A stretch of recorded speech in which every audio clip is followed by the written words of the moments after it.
kami adalah cast dari Seni Memahami Kekasih.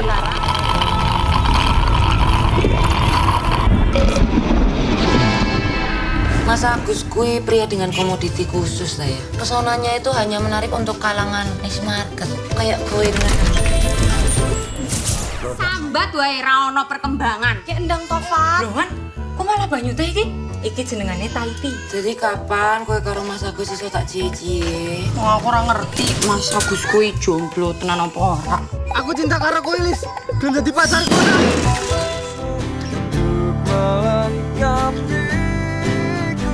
Judul kuwi ana senine, yaiku seni memahami kekasih. Dikasih info Mas. Saya lagi sama penulis viral. Kata-kata Mas Agus Nur. Gus Mulyadi. Agus Mulyadi. Wah, Rasido nek ngono. Loh. Podo-podo viral ya. Sekarang kami sedang berada di Interview.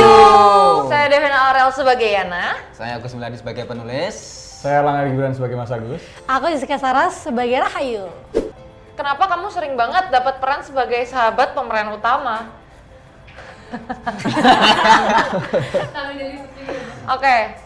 Kenapa aku sering dapat jadi peran sahabat pemeran? Apa sih? Peran sebagai sahabat pemeran utama. Kenapa ya? Kayaknya sih feelingku sih orang karena para casting director itu menganggap aku baik mungkin ya. Mereka nggak tahu aku sebusuk apa dan sejahat apa di kehidupan nyata. Makanya aku selalu dapat peran itu. Nggak tahu juga ya, aku juga bingung. Cuman sebenarnya aku juga bingung sih karena aku juga bukan sahabat yang baik itu loh Mbak. Sebenarnya mungkin karena kalau mau pakai yang lain mungkin bayarannya ketinggian ya, makanya opsinya saya. Bedanya ini aku di sini kan aku berperan sebagai Yana, sahabatnya Mbak Kalis toh. Aku ini, aku nggak bisa nih kayak gini-gini, nggak bisa barengan nih kegiatannya. Bantuin dong.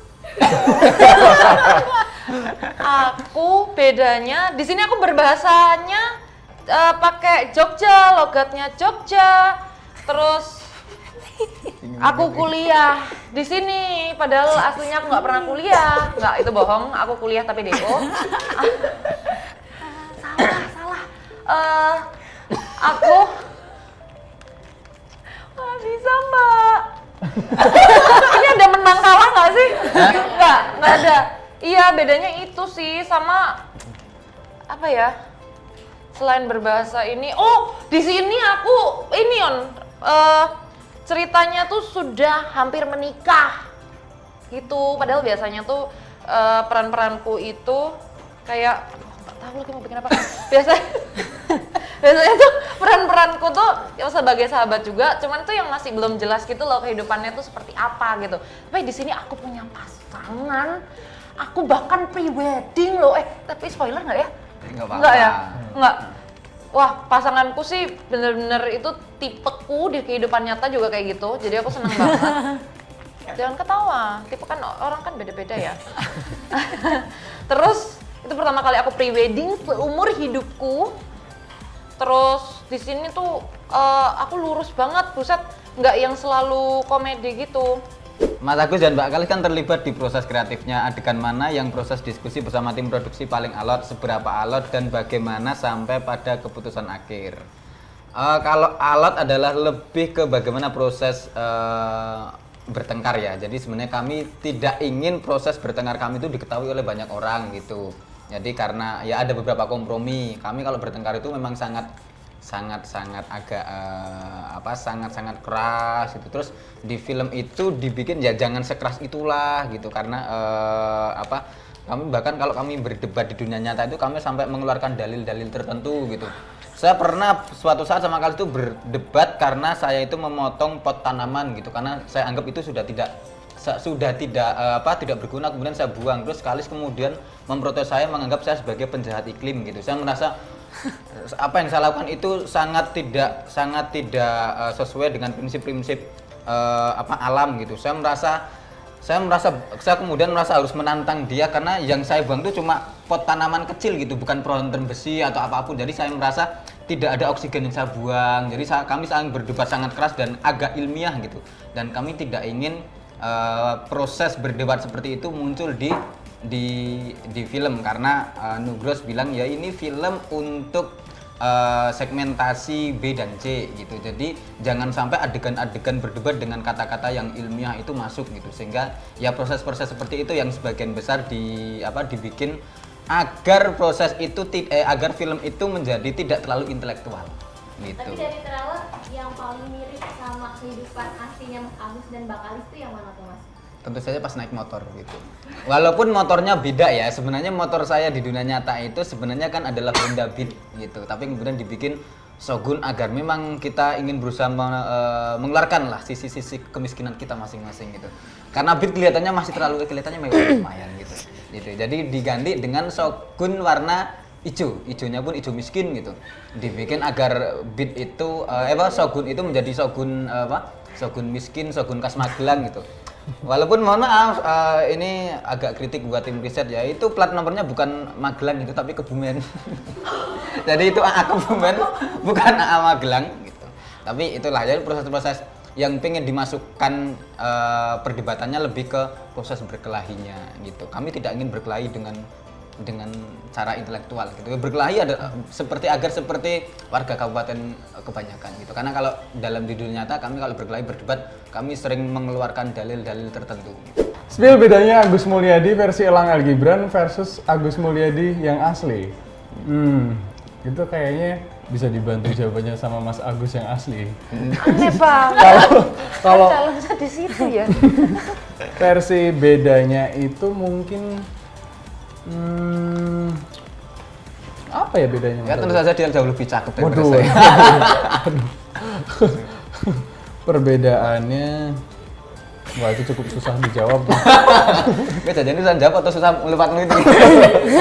aku karena selalu tanya ketika di set gitu dan praproduksi juga cara Mas Agus berjalan, cara Mas Agus merespon Bakalis, cara Mas Agus merespon kawan-kawannya Mas Agus. Jadi kayak kalau bedanya versi Elang El Gibran dan Mas Agus yang asli kayaknya pertanyaannya akan lebih tepat dijawab oleh Mas Agus deh. Ini aku juga lipat lagi nih. Ini selesai ya. Apa ya pasti aku nggak bisa 100% juga meniru Mas Agus tuh nggak mungkin juga dan kita juga bukan apa ya, kita nggak bikin film biopik kan. Iya ini bukan film biopik gitu. Pasti. Dan memang harus ada bedanya dan sebaiknya ada bedanya gitu. Karena kalau harus sama ya mending nonton vlog saya di YouTube kan. Tapi Elang kayaknya sering banget ya ambil karakter yang ada sosok aslinya di kehidupan nyata. Sebelumnya kan juga iya kan? Sebelumnya ada. Iya. Kenapa ya? Kalau kenapanya sebenarnya kebetulan karena ditawarinnya itu dan alhamdulillah filmnya menarik semua gitu. Terus juga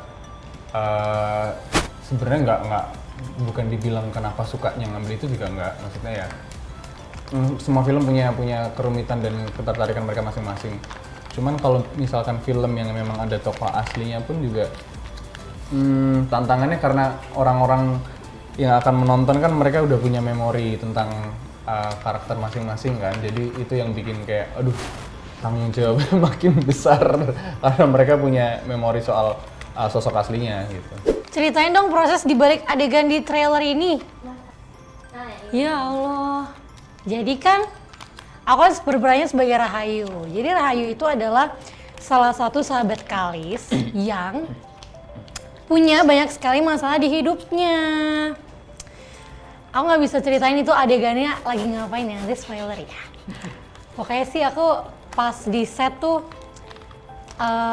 susah sebenarnya karena itu kan dia tuh nangis banget dan itu tuh kayak ceritanya dia tuh lagi kehilangan sesuatu lah. Maksudnya dia merasa kehilangan akan sesuatu. Aku tuh ya hari pertama syuting itu aku take jam 2 malam dan langsung adegan nangis. Yang itu tadi? Bukan, ada lagi. Terus habis itu pas di action tuh sebenarnya aku susah banget kan untuk mengeluarkan tangisannya karena aku sendiri jujur untuk acting nangis tuh butuh lumayan banyak effort dari waktu dan tenaga gitu. Tapi itu sih kayaknya bisa ceritain. Berat banget Mbak. Berat, ini tantangan. Film ini tuh tantangan, makanya aku nggak sabar banget untuk memperlihatkan ke kalian semua kerja keras kita di set. Hah, gampang banget. Mana yang lebih menghasilkan, jadi aktris atau konten kreator? Tentu saja konten kreator, Kak. Kalau kecuali saya jadi pemeran utama, kan ini kan saya masih dapatnya jadi sahabat pemeran utama. Nah, itu tentu di bawah tuh bayarannya. Beneran ini, sorry lupa harus sambil ngelipet ya. Nah, tentu saja harus, aduh lupa lagi nih. Iya, tentu saja konten kreator lah. Iya, kalau aku. Sekian. Boleh spill dong Kak, berapa nih cuannya jadi konten kreator nih? Oke, gini ya. Jadi sekali posting.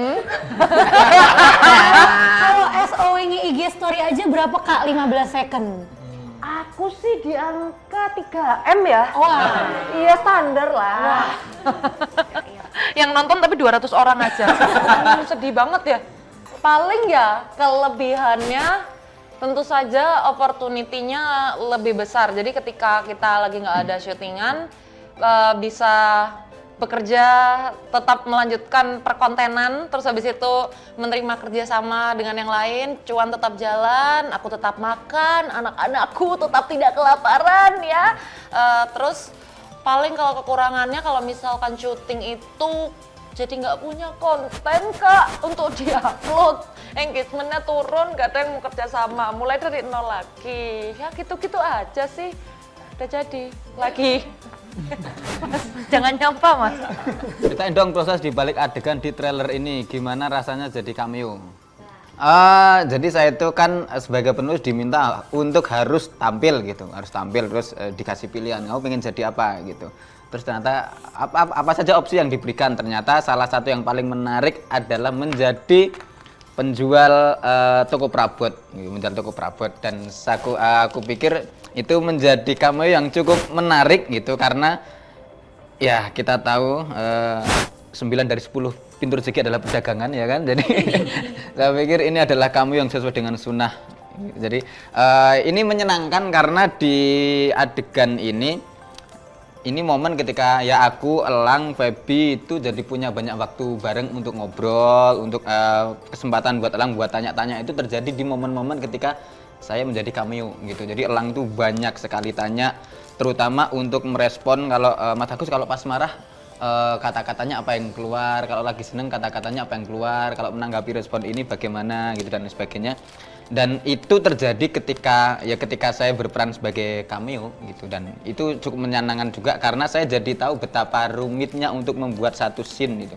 Satu scene yang mungkin kalau di film mungkin nanti cuma jadi beberapa detik, ternyata butuh proses yang sangat lama gitu. Jadi ini menyenangkan buat saya pribadi secara sebagai orang yang baru terlibat agak penuh di film, juga sebagai menyenangkan sebagai orang yang jadi bisa ngasih masukan buat Elang yang memang butuh banyak bertanya soal bagaimana menjadi Agus Mulyadi gitu. Tadi pilihannya apa gitu Mas selain jadi penjual perabot? Penjual perabot, pembeli perabot, dan kemudian satu lagi itu apa sih saya agak lupa.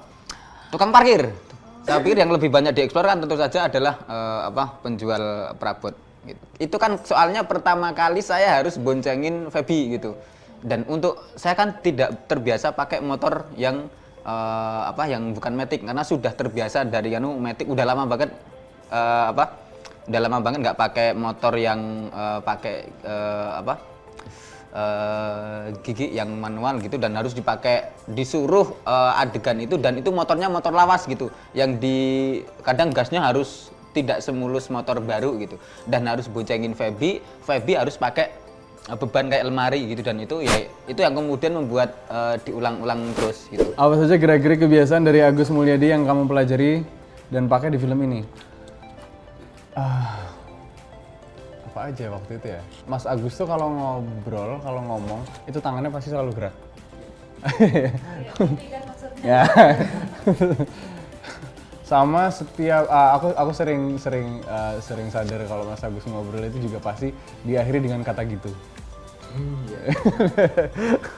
Itu barusan ada itu barusan. Ada respon.